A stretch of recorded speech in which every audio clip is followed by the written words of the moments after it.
The boy's tiny hands trembled as he reached into the garbage bin, his fingers brushing against cold, soggy leftovers wrapped in crumpled foil.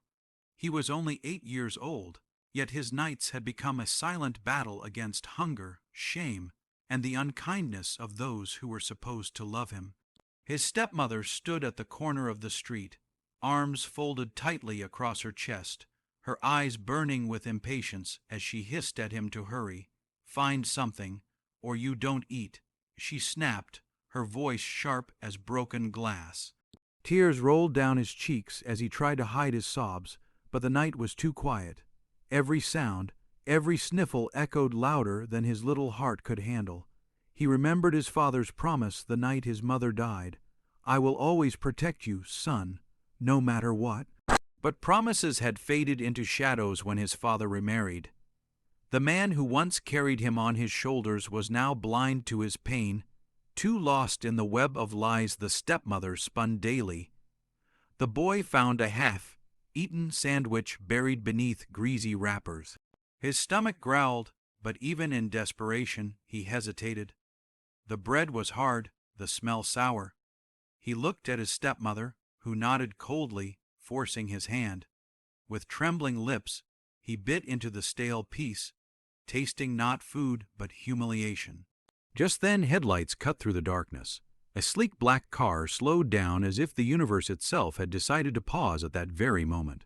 From the tinted window, a man watched the child dig through the trash, his sobs too heartbreaking to ignore. The car door opened and out stepped someone tall, dressed neatly, his presence commanding yet gentle. "Wait!" The man's deep voice called out, making both the boy and his stepmother freeze. The boy looked up, eyes red and swollen, sandwich still in hand. The man's gaze softened as recognition dawned. His heart sank, his chest tightened. It was his nephew, his late sister's child, Daniel. He whispered, barely believing his eyes. The boy blinked, as if seeing a miracle. He knew that voice. He had heard it in happier days when laughter filled their home. It was his uncle, his mother's brother, the one who had gone away to build a life in another city. A millionaire now, known for his success, yet nothing could prepare him for this sight. The stepmother stiffened, her face pale. "Oh, it's not what it looks like," she stammered, trying to step in front of the boy, but Daniel's uncle ignored her. He crouched down, gently lifting the boy's chin, wiping away dirt and tears. "Who did this to you?" he asked softly. The child's lips quivered, words tangled in fear, but he didn't need to answer. The truth was written in the bruises hidden beneath his sleeves, in the way his body shrank whenever the stepmother spoke, in the hollowness of his eyes. The uncle stood up, his voice steady, almost thunderous. "I will not stay silent." He pulled out his phone and called his brother, the boy's father. Within minutes, the father arrived, confusion etched on his face. He saw his son, filthy, clutching rotten food, standing beside his brother. "Why is my son like this?" the father demanded, his voice cracking. The uncle didn't wait for excuses. "Because you closed your eyes while your child suffered. Tonight, I saw him begging through garbage, your son, your blood. If you don't protect him, you don't deserve to call yourself his father." The words pierced the night, heavier than any accusation. The father's legs weakened as guilt washed over him. He turned to his son, whose small body shook with silent cries, and for the first time in months he truly saw him, the boy he once promised to protect. The boy who looked at him now with both fear and hope. The stepmother tried to protest, her voice sharp and desperate, but the uncle silenced her with a glare. "Enough. Your cruelty ends tonight." The father fell to his knees, wrapping his arms around his son, sobbing into his shoulder. "I'm so sorry, Daniel. I should have been there. I should have seen you. Forgive me." For the first time in so long, Daniel felt warmth, not from food, not from clothes, but from love. His little hands gripped his father's shirt tightly, not wanting to let go. The uncle placed a hand on both of them, his own eyes glistening. "From this day forward, you are never alone. You will never search trash for dinner again. You will live with dignity, with love, with hope. That is my promise, and I will make sure it's kept." The city lights glimmered in the distance, but in that small corner of the street, Something brighter illuminated the night. A broken family finding its way back, a child's silent suffering finally answered, and a bond of blood reignited by compassion. The uncle's words didn't just echo in the air. They cut through the silence like a blade, forcing the father to confront the truth he had been too blind, too distracted to see. The stepmother tried to tug on his arm, whispering excuses, swearing Daniel exaggerated, that she only wanted to teach him discipline, but her words fell flat.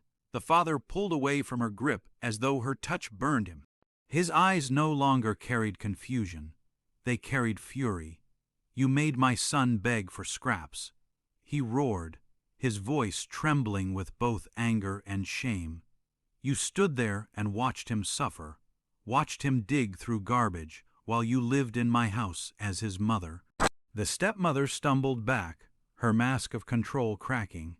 "He's weak. He needed to learn enough," the uncle thundered, his voice commanding the street. "A child needs love, not torment. He needed comfort, not cruelty." Daniel flinched at the raised voices, but his father hugged him tighter, whispering, "Never again. I won't let her hurt you again." The uncle pulled off his coat and wrapped it around Daniel's frail body. The fabric was warm, soft, and carried the faint scent of home, something Daniel had long forgotten. For a boy who had learned to hide his tears, this moment broke the dam. He wept openly into his father's chest while clutching the coat like a shield.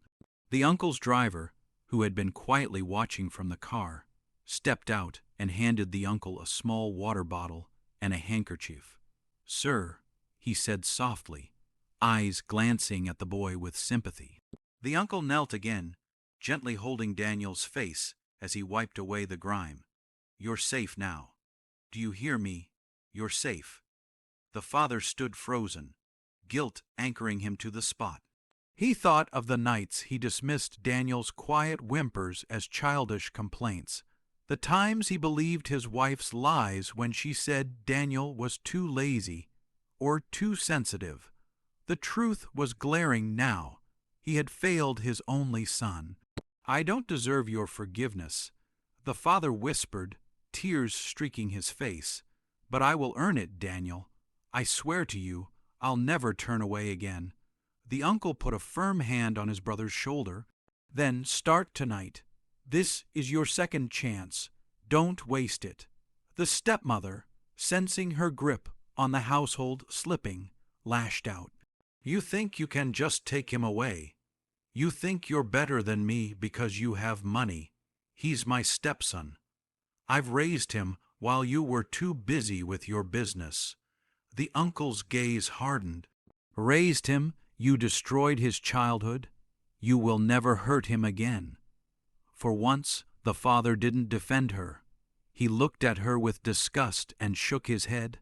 "Leave my house, tonight." Her face twisted with rage, but beneath it was fear. The man who once believed every word she said now stood against her because the truth had finally ripped through the lies.